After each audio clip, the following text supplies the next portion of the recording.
asnjë objekt banimi monument kulture nuk do të lihet në mëshirë të fatit.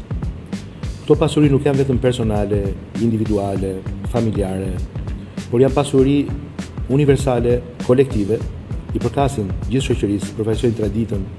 arkitekturën historike, trashëgiminë tonë kulturore, dhe përjedhoj kërkojnë një ndryrje energjike që nuk ka ndodhur më parë. Qëllimi është të mos kemi më shtëpi monumente kulture që degradohen, të rrëzohen, që të rrezikojmë të humbim përgjithmonë për shkak se pronarët apo trashëgimtarët e tyre nuk kryejnë detyrimin e tyre, ose sepse nuk kanë mundësi ta përballojnë të vetëm ekonomikisht, ose sepse neglizhojnë. Ndaj bashkë me Ardisin, që është drejtori i DRTK-s Gjirokastër, ku vetëm në qendrën historike të këtij qyteti ne kemi 390 shtëpi monumente kulture, nga të cilat rreth 1/4, 90 prej tyre janë në një gjendje rreziku, dhe për këtë problem madhor shteti do të ndryhy. Ministria e Turizmit, e Kulturës dhe e Sportit ka dalë me një udhëzim të ri